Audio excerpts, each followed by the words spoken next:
Aujourd'hui, quand on voit un champ de chanvre en Bretagne, il y a beaucoup de gens qui pensent que c'est quelque chose de complètement farfelu et que ça n'a jamais eu sa place en Bretagne, alors que historiquement, en Bretagne, il y a eu beaucoup de chanvre cultivées pour la confection des cordages de marine. Ce qui est nouveau, c'est de consommer la graine. Je ne crois pas que ça se faisait avant.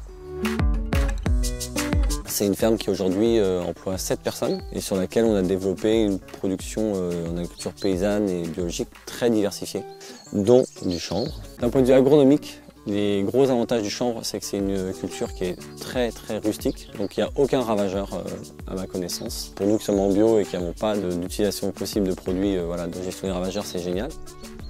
C'est une culture, on la sème, on la moissonne 4 mois plus tard, mais entre les deux, on n'a pas d'intervention, donc on ne fait pas de désherbage mécanique non plus, parce que c'est une culture qui va très rapidement finalement priver de lumière toutes les autres plantes et donc les étouffer.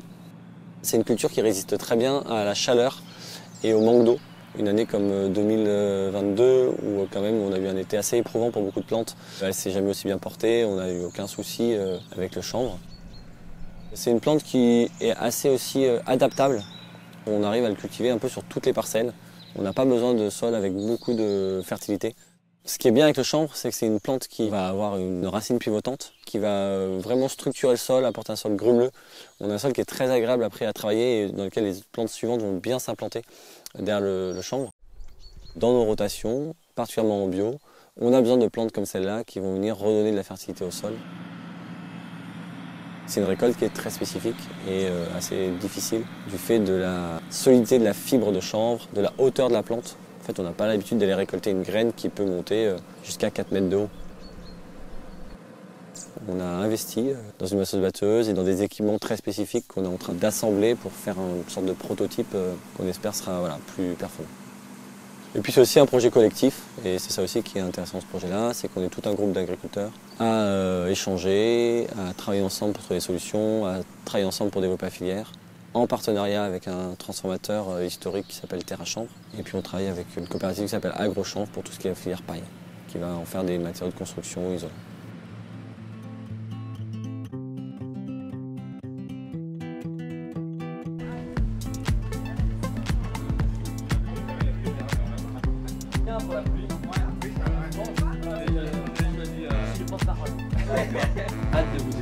J'ai une caisse pour vous, vous êtes deux. Les provisions.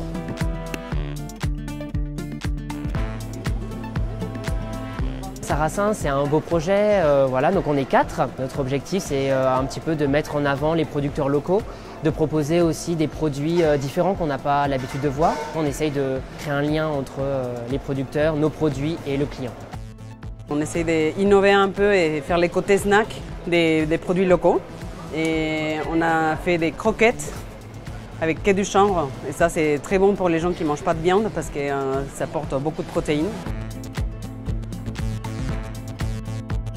Après, on fait des tofu parce qu'on trouve que le soja, ça vient dès loin et c'est très énergivore au niveau culture, chose que le chanvre, il n'a pas. Et c'est local, donc c'est génial. Le chanvre est vraiment devenu une couleur de plus sur ma palette. C'est vrai que je le connaissais très peu avant. On a le croquant avec les graines torréfiées. On peut avoir aussi un moelleux justement dans un style un peu chanvre-auto où là on va avoir vraiment un côté un peu moelleux mais en gardant quand même une texture. On a ce côté très herbacé avec l'huile. On a le tourteau farine de chanvre qui va remplacer la poudre d'amande, la farine classique. Donc c'est un super avantage aussi pour les personnes qui sont allergiques au gluten.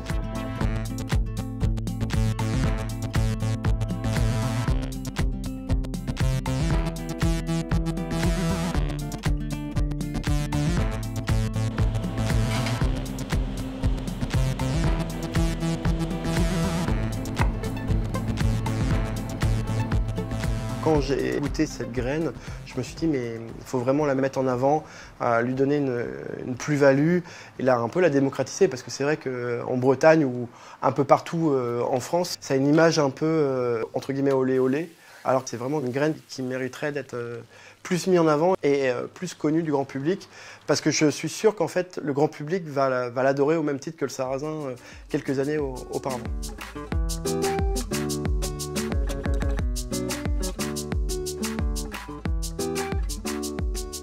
En tout cas, on mise beaucoup dessus. Elle a beaucoup d'avantages, cette plante-là. Elle est très facile à cultiver sans intrants. Le chanvre, ça se cultive en bio sans aucun souci. Et puis, c'est une plante d'avenir dans le sens où elle stocke beaucoup de carbone et qui en plus produit un aliment qui va apporter de la protéine végétale, qui va apporter des acides gras de qualité, donc qui quand même peut participer au bol alimentaire de demain.